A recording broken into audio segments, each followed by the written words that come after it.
Hello, my name is Desiree, and I'm doing a case study about DCR. So DCR, what is DCR? Well, DCR is the discectorectomy of the eye, of the tear ducts of the eye.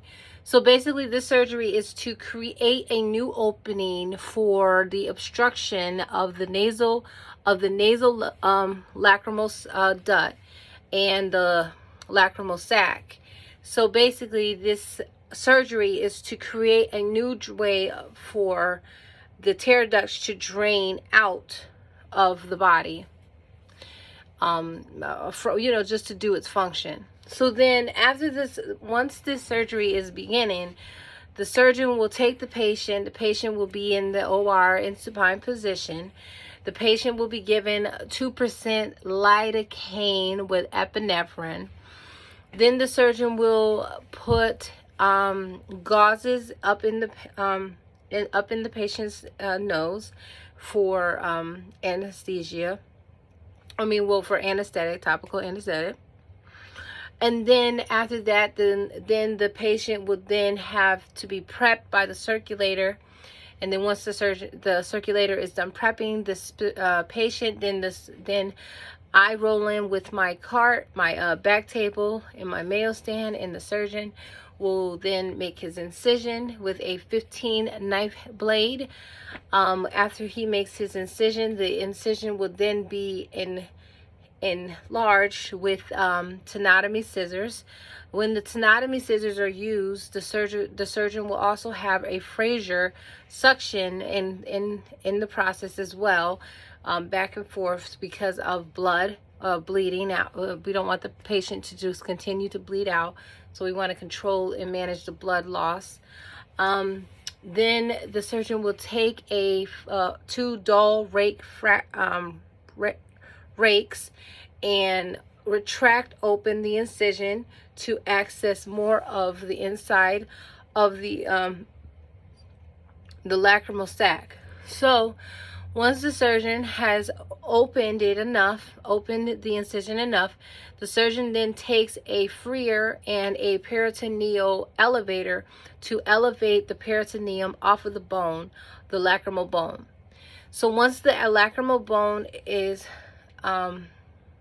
and the peritoneum is exposed, then pieces of the lacrimal bone will be taking bits and bits off with a keratin retractor. The keratin tractor will actually be bigger pieces of the bone being taken, so the surgeon can be able to access the lacrimal sac, which is behind the lacrimal bone. So after the lacrimal bone has been exposed, and now the surgeon has the keratin ronger, the surgical tech, will take a wet sponge and make sure I am consistently cleaning off that ronger, so the surgeon continue to take pieces of the bone until his desired objective is met. So once the surgeon has access behind the lacrimal bone, the surgeon now sees the lacrimal sac. Now that the lacrimal sac is exposed, now the surgeon can see it, visibly see it. The surgeon then takes the tenotomy scissors and cuts into the lacrimal sac, and then to also make sure you suction the contents of the lacrimal sac, because you don't want that to come out. You don't want that to contaminate or anything your site. So you suction that out. And then after that's been suctioned, the surgeon will take the scissors, and he will cut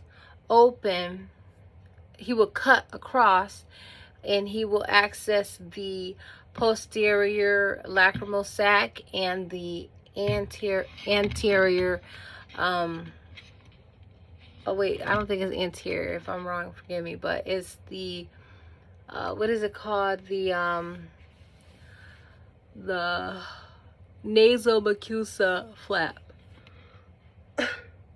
Excuse me.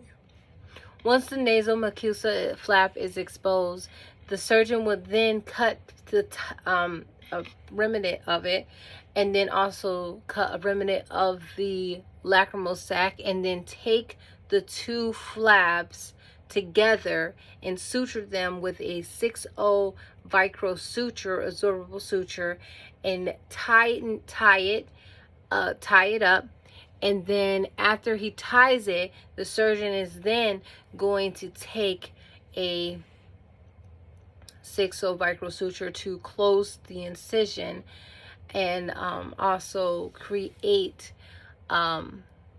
you know, an access to where now he can put in the silicone tubes, so where the patient can then have those tubes embedded into the punta, where the tear ducts can be expelled. So the patient now is ready for the next stage, and that is going to be where the patient then begins to close the incision with a 5-0 or 4-0 monofilament suture that is also going to be nylon. And that is my case study for DCR, dacrocystorectomy. And thank you for watching.